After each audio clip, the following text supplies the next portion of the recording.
Good morning all. सगळ्यांनाच माहिती आहे, आज आपण खूप महत्वाचा टॉपिक म्हणजे GST, goods and service tax घेऊन आलो आहोत. ओके. सगळ्यांनाच प्रश्न पडत असेल, गुड्स अँड सर्व्हिस टॅक्स म्हणजे नेमका काय? जीएसटी जीएसटी तुम्ही सगळीकडनंच ते ऐकत आलाय, correct? So goods and service tax नावाप्रमाणे गुड्स आणि सर्व्हिसेस वरती लागणारा टॅक्स आहे. ओके. आता ह्याच्या आधी टॅक्सेस म्हणजे तो आला कधी, तर 1 जुलै 2017 साली इंट्रोड्यूस झाला. तर ह्याच्या आधी काही टॅक्सेस नव्हते का? किंवा टॅक्सेशन म्हणजे काय, त्याचा अवेअरनेस काय असतो? तर सगळ्यात पहिलं आपण समजून घेऊया टॅक्सेशन म्हणजे काय. टॅक्सेस हे गव्हर्नमेंटने इम्पोज केलेलं कंपल्सरी इम्पोज केलेला कर म्हणजे टॅक्सेशन. कंपल्सरी इम्पोज का म्हणलेला, ह्याला तुम्हाला चॉईस दिली नाहीये की तुला टॅक्स भरायचा का नाही भरायचा.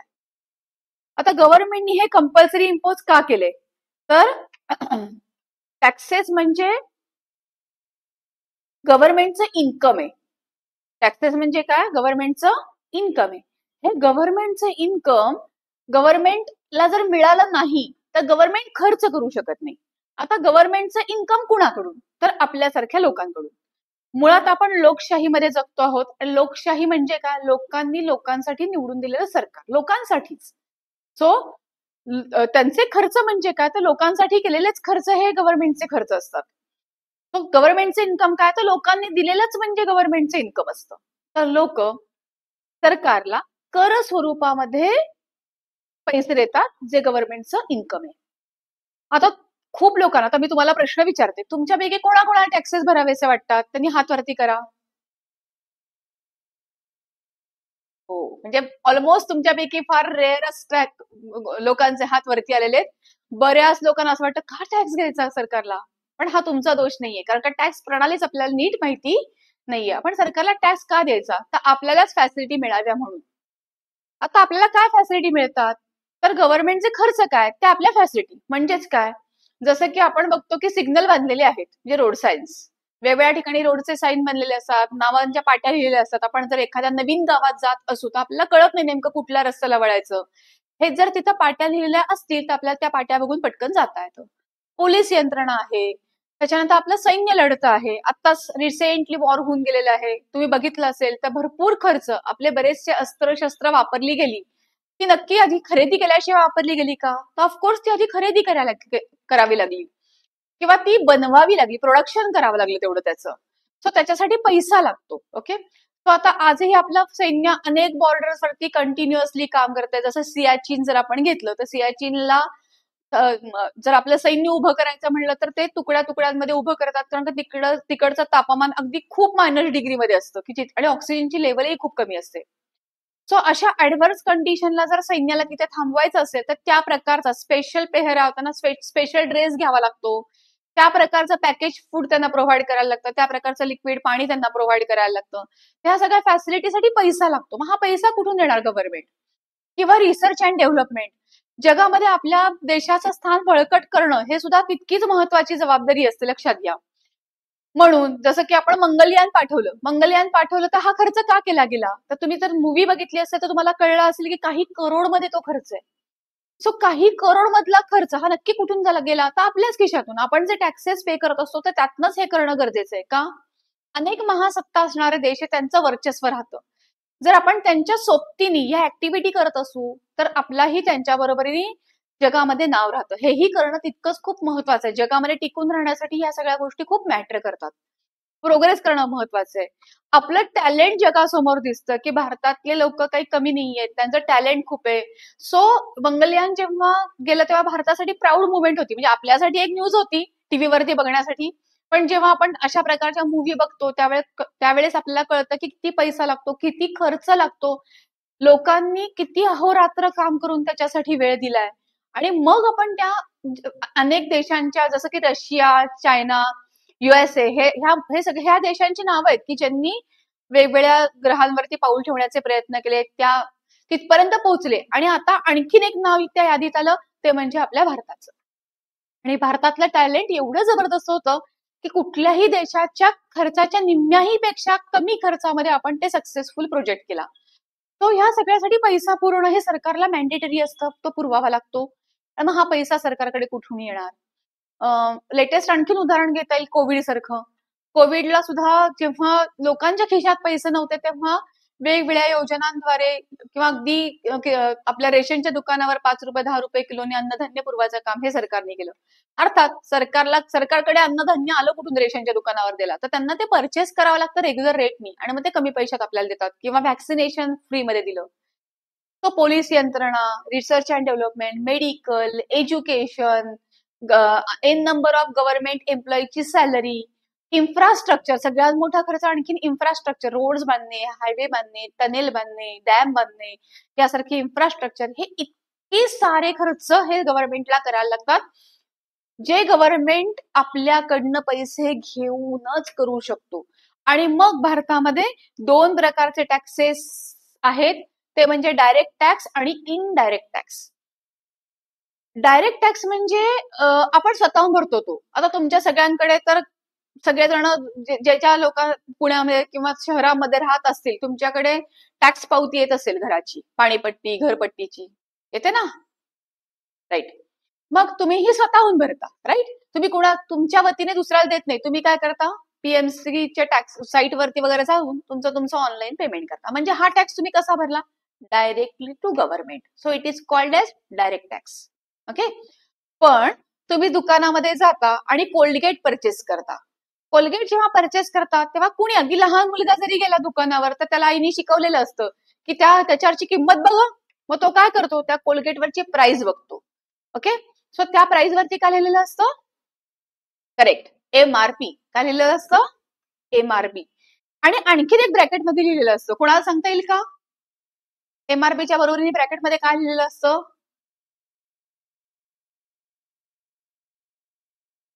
नाही सांगता येते, inclusive of all taxes. Okay. एमआरपीच्या सोबतच आणखीन ब्रॅकेटमध्ये काय लिहिलं असतं, इन्क्लुझिव्ह ऑफ ऑल टॅक्सेस. आता आपल्यापैकी कुणालाही आपण हे सगळं बघतो आणि दुकानदाराला त्या एमआरपी नुसार पैसे देतो आणि घरी येतो. कधी तुम्हाला कुणाला प्रश्न पडला का, इन्क्लुझिव्ह ऑफ ऑल टॅक्सेस म्हणजे काय टॅक्स आहे त्याच्यामध्ये, तर हा जीएसटी. ओके. आत्ताचा जीएसटी, पूर्वीचा म्हणजेच 1 जुलै 17 नंतर पासून GST.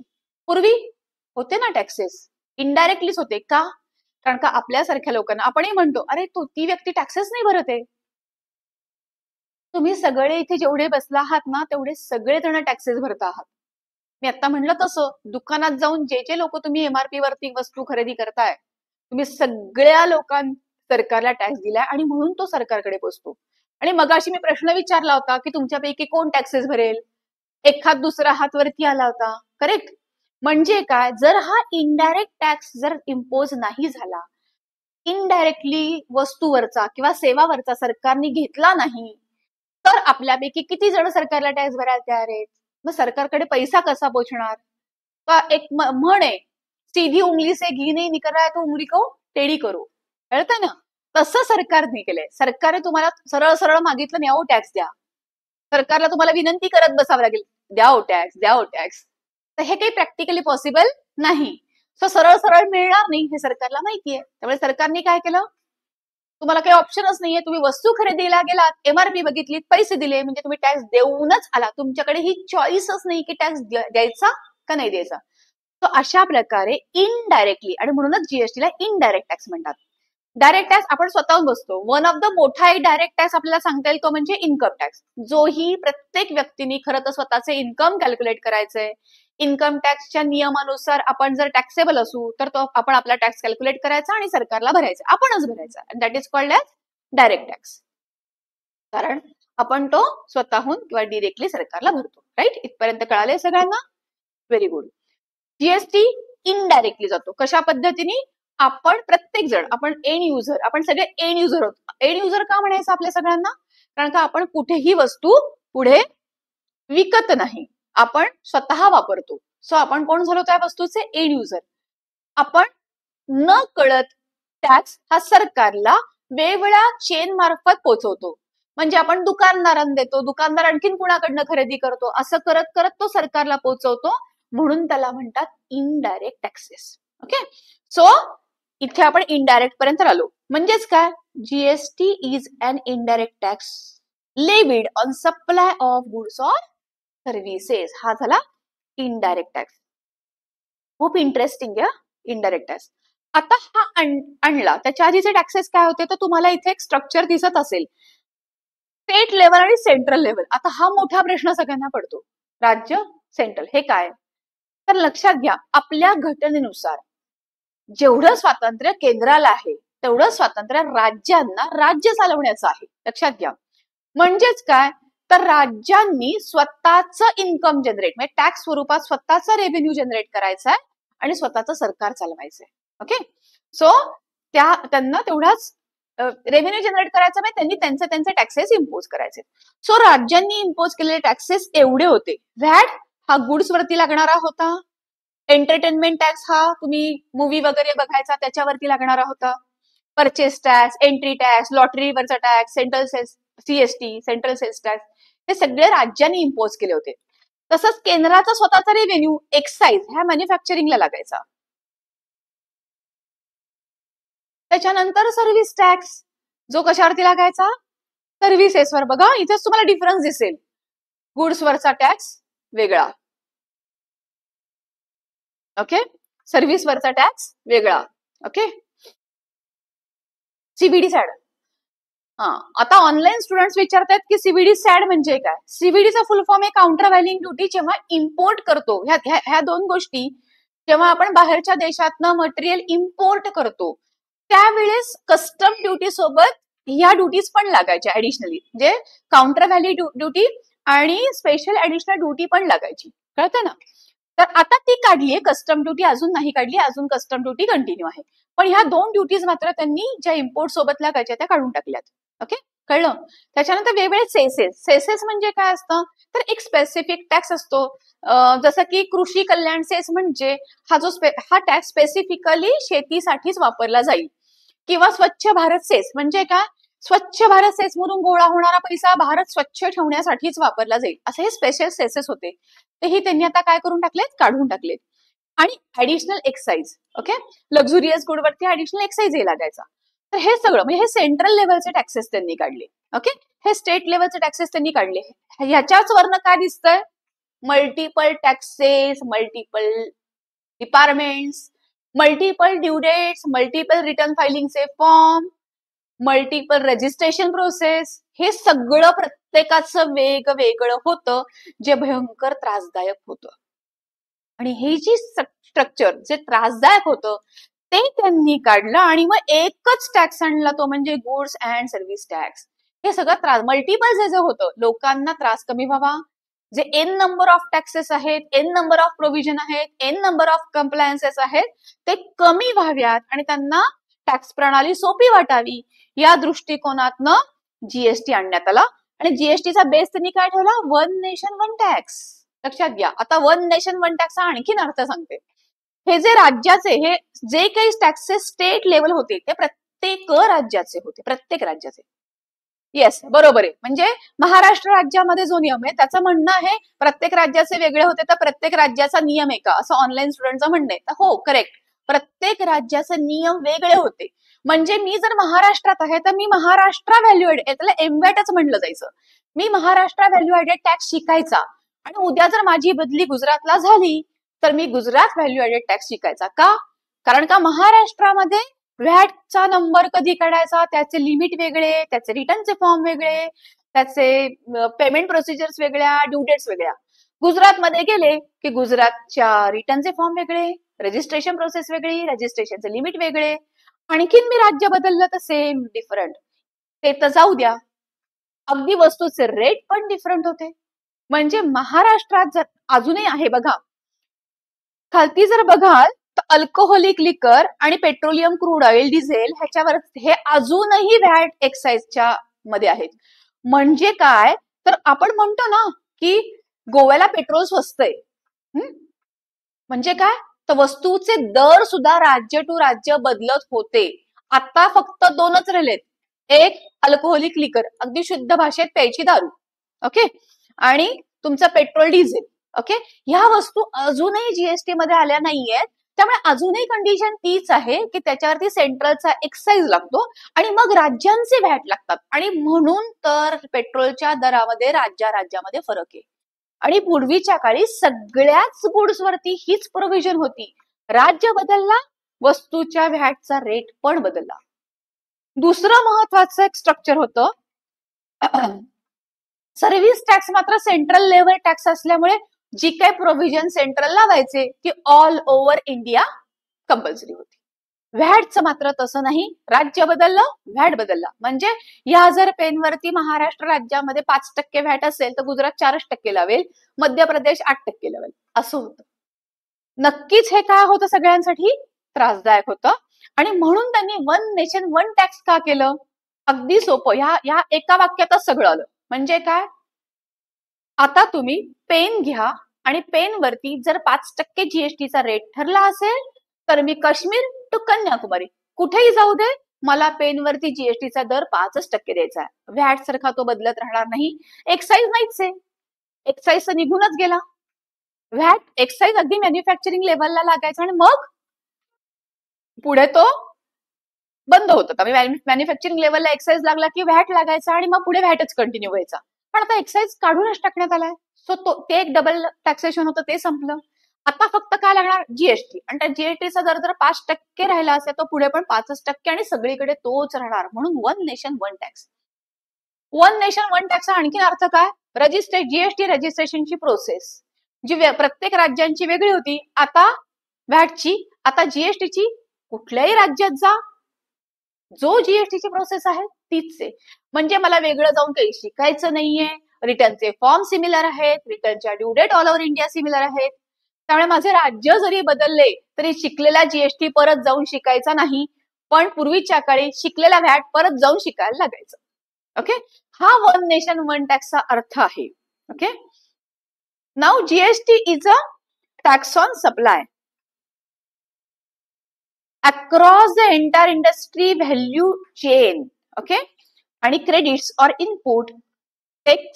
input taxes paid at each stage will be available on subsequent stage of value addition. Okay, खूप इंटरेस्टिंग आहे, लक्षात घ्या. आता सोपं तुम्हाला एक मी चार्ट दाखवते. मॅन्युफॅक्चरर, रिटेलर, होलसेलर आणि आपण सगळे एंड युजर, ही अशी चेन असते.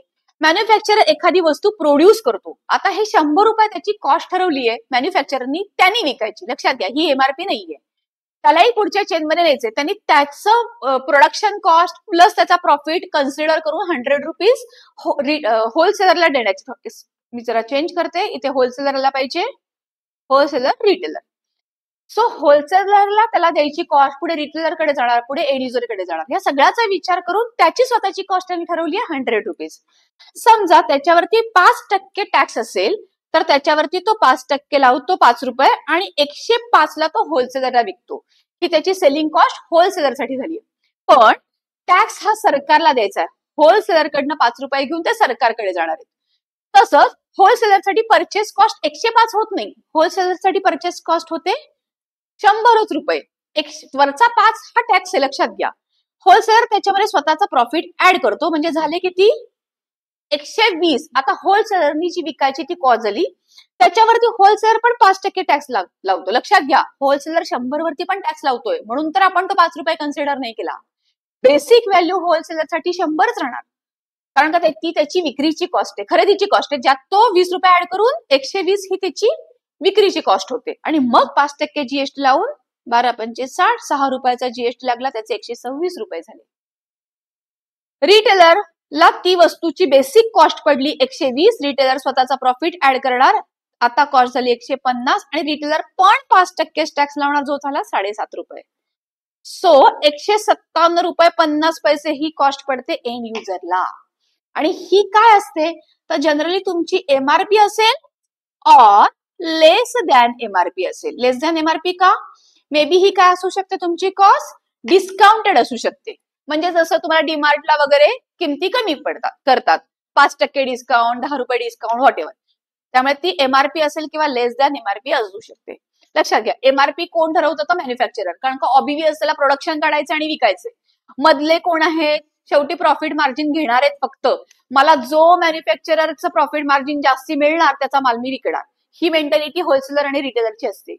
आणि ही चेन मध्ये स्वतःचाही माल विकला गेला पाहिजे आणि प्रॉफिट मार्जिनही व्यवस्थित राहिला पाहिजे. त्या दृष्टिकोनातनं मॅन्युफॅक्चररच एमआरपी ठरवतो. कारण जर मॅन्युफॅक्चररनी एमआरपी नाही ठरवली तर प्रॉफिट मार्जिनसाठी होलसेलर, रिटेलर काहीच्या काही किमतीला वस्तू विकू शकतात. म्हणून एमआरपीज ह्या डिसाइडेड असतात.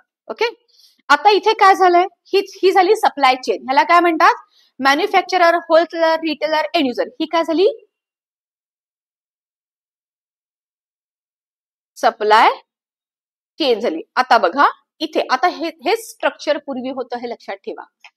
फक्त थोडीशी गंमत आहे ती मी तुम्हाला नंतर सांगेन आणखीन. आधी आता आपण टॅक्स कसा सरकारकडे जातो आणि एंड युजरचाच जातो. मधल्या लोकांना गोळा करायचा आहे, द्यायचा आहे, गोळा करायचा द्यायचा, त्यांना त्यांच्या खिशाला तो खर्चही नाही आणि त्यांच्या खिशासाठी ते इन्कम पण नाहीये. लक्षात घ्या, इच हात से लेना है, उच हात से देना है. कसं, आता ह्याला आपण म्हणूया टॅक्स ऑन सेल म्हणजे आउटपुट टॅक्स मायनस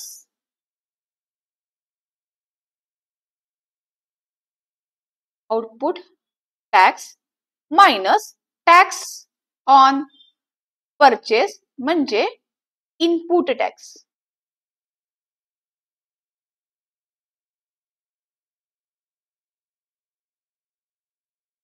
आता आपण चेननुसार उलट जाऊयात. रिटेलरचा टॅक्स ऑन सेल किती होता, 7.50 रुपये. रिटेलरचा टॅक्स ऑन परचेस किती होता, 6 रुपये. रिटेलरची व्हॅल्यू एडिशन किती आहे, व्हॅल्यू एडिशन म्हणजे रिटेलरनी त्या प्रोडक्टवरचा प्रॉफिट मार्जिन किती ठेवला त्याचा स्वतःचा, 120 ही बेसिक कॉस्ट आहे. त्यांनी किती ऍड केले, स्वतःची व्हॅल्यू किती ऍड केली रिटेलरनी, करेक्ट 30 रुपये. आता 30 रुपयावरचा जर 5% टॅक्स काढला तर किती येतो, 5चा पाडा म्हणा 3पर्यंत, 5×3=15 म्हणजे 1.5 रुपया. आता रिटेलर किती भरतोय बघा, 7.5 मायनस 6, 1.5 रुपया. म्हणजेच रिटेलरने हा जो टॅक्स जो पेएबल आहे रिटेलरला, हा कशावरचा आहे, त्याच्या 30 रुपयाच्या व्हॅल्यू एडिशन वरचा आहे.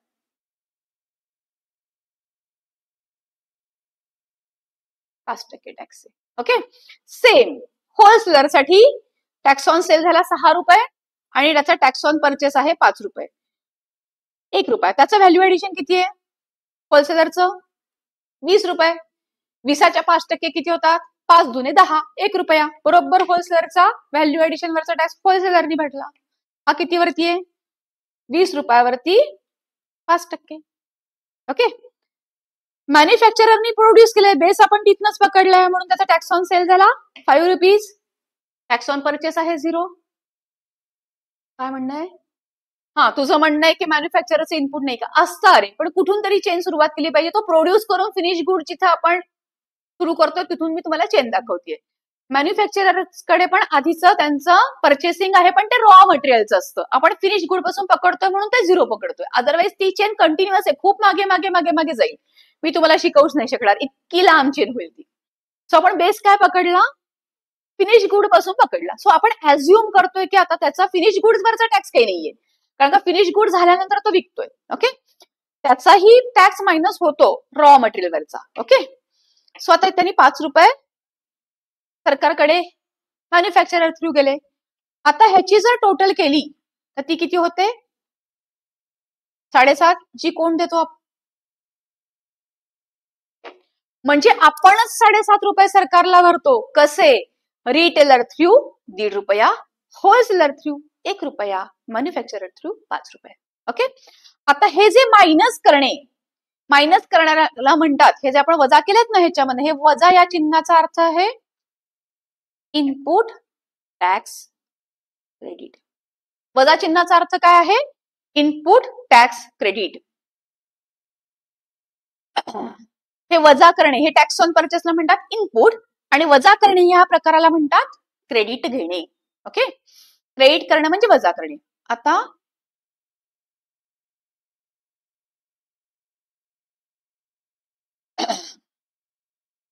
आता महत्वाचं काय, या सगळ्यात महत्वाची गोष्ट अशी की ही सप्लाय चेन ही आधीपासून होती, जीएसटीत पण आहे. फक्त जीएसटी मध्ये गुड्स अँड सर्व्हिस टॅक्स अशी येते. आधी सप्लाय चेन फक्त ही गुड्स साठी होती. सर्व्हिस टॅक्स हा सेंट्रल गव्हर्नमेंटचा रेव्हेन्यू होता. त्याच्यावर सर्व्हिसेसवरती तो सेपरेट सर्व्हिस टॅक्स लागायचा आणि सेपरेटली तो सरकारकडे भरला जायचा. ह्याच्यामध्ये क्रॉस युटिलायझेशन होतं. आता तुम्ही सप्लाय हा तुम्ही गुड्सचा करा और सर्व्हिसचा करा.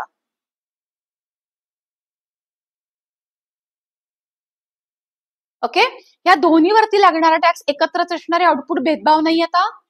आणि मायनस करताना तुम्ही जे परचेस करताय म्हणजे इनपुट घेताय, ओके, ते तुम्ही आता असेटचं घ्या, गुड्सचं घ्या किंवा सर्व्हिसचं घ्या, ते सगळं व्यवसायाशी वापरलं जाईल. ह्या सगळ्याचे इनपुट मायनस होतं आणि मग जी लायबिलिटी येते ती तुम्ही जीएसटी पेएबल म्हणून भरता. पूर्वीच्या काळी सप्लाय ही जी चेन होती अगदी सिंपल होतं. गुड्स विकले, गुड्स आणि सर्व्हिस टॅक्स हा रेव्हेन्यूच वेगळा होता, कारण का डिपार्टमेंटच वेगळे होते. गुड्सचं डिपार्टमेंट कोण होतं? स्टेट आणि सेंट्रल अँड स्टेट. म्हणजे इथे जर मी टॅक्स लावलाय 5, ह्याच्यामध्ये अजून एक एक्साइज नावाचा टॅक्स लागायचा जो सेंट्रलकडे जात होता आणि मग त्याच्या पुढे असा व्हॅट लागायचा. आता आपण जी चेन बघितली ती जीएसटी साठी बघितली, ज्याच्यामध्ये एक्साइज काढून टाकण्यात आला आणि डिरेक्टली आता काय लागतो? व्हॅटच्या ऐवजी आता लागतो तो डायरेक्टली जीएसटी लागतो. सो गुड्स वरती काय होते? सेंट्रलचे टॅक्सेस एकदाच लागायचं. गुड्स वरती मॅन्युफॅक्चरिंग लेवलला एक्साइज लागायचा आणि नंतर जो लागायचा तो व्हॅट लागायचा. आणि सर्व्हिसेस वरती लागायचा तो सर्व्हिस टॅक्स, जो कम्प्लीट कोणाचा होता? सेंट्रल. आणि व्हॅट कोणाचा होता? स्टेट. आता हे दोन डिपार्टमेंटच वेगळे, त्यामुळे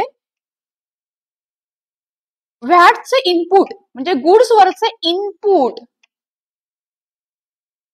सर्व्हिसेसला वापरता येत नव्हतं आणि सर्व्हिस टॅक्सचे इनपुट गुड्सला वापरता येत नव्हतं. हा आणखीन मोठा ड्रॉबॅक.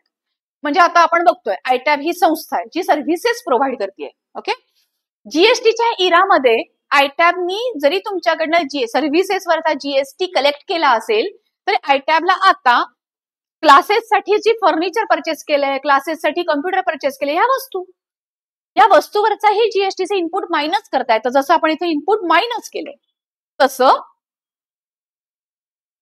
व्हॅटच्या काळामध्ये आयटॅबला सर्व्हिस देतात म्हणून काय करता येत होतं? सर्व्हिसेस देतात म्हणून सर्व्हिस टॅक्स लावायचा होता स्टुडंटला. पण कम्प्युटरवरती दिलेल्या कम्प्युटर गुड्स आहे, कम्प्युटरवरती दिलेल्या व्हॅटचा आयटॅबला काही उपयोग नव्हता. फर्निचर, खुर्च्या, टेबल, तुमचे एसी, या सगळ्या वस्तूंवरच्या व्हॅटचा आयटॅबला काहीच उपयोग नव्हता. आता जीएसटीत फी वरती पण जीएसटीच लागणार आणि फर्निचरवरती पण जीएसटीच लागणार, सगळ्यावरती जीएसटीच लागणार. त्यामुळे आता इनपुट घेता येणार आहे. हे असं सगळं स्ट्रक्चर आहे. काही टॅक्सेस नाहीयेत, मी आता आपण 2 ते डिस्कस केले. अजून स्टॅम्प ड्युटी नाही आल्यात, म्हणजे अल्कोहोलिक लिकर, पेट्रोलियम अजूनही व्हॅट आणि एक्साइज मध्येच आहेत. स्टॅम्प ड्युटी म्हणजे आपण घरं वगैरे खरेदी करतो त्याच्यासाठी स्टॅम्प ड्युटी, रजिस्ट्रेशन फी, अजूनही ती राज्यांचं, हे राज्याचा रेव्हेन्यू आहे. लोकल बॉडी टॅक्सेस जसं की पुणे म्युनिसिपल कॉर्पोरेशनची पावती, ग्रामपंचायतीची पावती, हे अजून त्यांच्याचकडे आहेत. कस्टम ड्युटी इम्पोर्ट वरती इम्पोज अजूनही केलेली आहे, ती अजून जीएसटीत नाही आलेली आणि ती येणार नाही, कारण का सरकारला तुम्ही इम्पोर्ट करावं असं वाटतच नाही. इम्पोर्ट करणे म्हणजे दुसऱ्या देशाचं प्रोडक्शनला वाव देणे. सरकारची इच्छा आहे मॅक्झिमम प्रोडक्शन हे भारतातच व्हावं, म्हणून इम्पोर्ट केलेल्या वस्तूंवर आजही इम्पोर्ट ड्युटी और याला आपण काय म्हणू शकतो? कस्टम ड्युटी आजही इम्पोज केलेली आहे. आणि एक्सपोर्ट ड्युटी खूप कमी ठिकाणी आहे, ऑलमोस्ट नाहीये, कारण का सरकारला एनकरेज करायचं एक्सपोर्ट.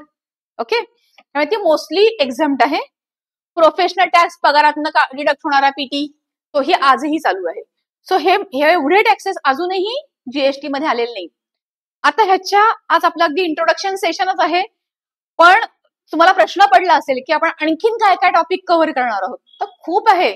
जसं की एवढं सगळं, आता हे सगळं स्ट्रक्चर ठेवायचं म्हणजे प्रत्येक बिल मेंटेन करायला लागतं. मी 1 रुपयाचा जरी सेल केला तरी मी 1 रुपयाचं बिल जनरेट करायला लागतं, त्याच्यावरती जीएसटी लावायचा. वस्तूवरती HSN कोड म्हणजे काय, सॅक कोड म्हणजे काय, ते सगळं टाकायचं. ओके, मग बिल रेज होणार. हे छोट्या दुकानदाराला जमत नाही. त्यामुळे छोट्या दुकानदार म्हणजे कुठला, आपल्या कोपऱ्यावरती पण सगळ्यांना माहितीये स्टेशनरीचं दुकानदार असतं. छोटासा दुकानदार आहे, जीएसटीचं रजिस्ट्रेशन करावं लागलंय, जीएसटीचा नंबरही काढलाय, पण कुठलं तरी एक छोटं पोरग तर म्हणतो, दादा एक खोडरबर द्या. आणि हे दुकानदार म्हणू शकत नाही, थांब बाळा जीएसटीचं बिल देऊ देत मला तुला. हे प्रॅक्टिकली पॉसिबल नाहीये. मग अशा छोट्या दुकानदारांसाठी स्कीम्स काढल्या, जसं की कंपोजिशन स्कीम आहे. इम्पोर्ट एक्सपोर्टला ड्युटी भरल्यानंतर जो आयजीएसटी लागतो तो कसा लागतो, एक्सपोर्टला काय फॅसिलिटीज आहेत, टॅक्स जीएसटी भरायच्या नाहीत म्हणून. त्याच्यानंतर TDS TCS असतो. त्याच्यानंतर इनपुट टॅक्स क्रेडिट आपण घेतलं या सगळ्यावरचं, पण खरंच सगळ्यावरचं घेता येतं का, तर ह्याच्यामध्ये पण काही कॅटेगरीज इनएडमिसिबल आहेत, जे आपल्याला माहिती पाहिजेत. इनएडमिसिबल ह्या अशा काही कॅटेगरीज असतात की जे आपल्याला माहिती पाहिजेत, त्या आपल्याला बघायच्या आहेत. त्याच्यानंतर कॅल्क्युलेशन्स, इनपुट आउटपुटचे काही नियम आहेत का, जीएसटीचे प्रकार आहेत, जसं म्हणलं की आता आपल्याला IGST म्हणजे काय, CGST म्हणजे काय, SGST म्हणजे काय, इंटरस्टेट राज्याच्या बाहेर विकायचं तर काय जीएसटी लागतो, राज्यातल्या राज्यात विकायचं तर काय जीएसटी लागतो, मग तो कसा वजा करायचा. एक नाही, अजून खूप गोष्टी, जीएसटीचे रिटर्न कसे भरायचे, त्याचे ड्यू डेट्स काय असतात, त्याच्यानंतर LUT म्हणजे काय आहे, त्याच्यानंतर खूप गोष्टी सांगता येतील की वेगवेगळे राज्य आहेत तर रजिस्ट्रेशन मी एकच काढणार का प्रत्येक राज्याचं वेगळं काढायचं असतं. तर ह्या सगळ्या गोष्टी खूप इम्पॉर्टंट आहेत, ज्या आपल्याला फर्दर जवळजवळ आपल्याला 15-16 दिवस आपल्याला थेरी पार्टच पहिला चांगला शिकायचा आहे, की ज्याच्यामध्ये आपण कुठून या गोष्टी घेणार आहोत की कशाला काय करायचंय.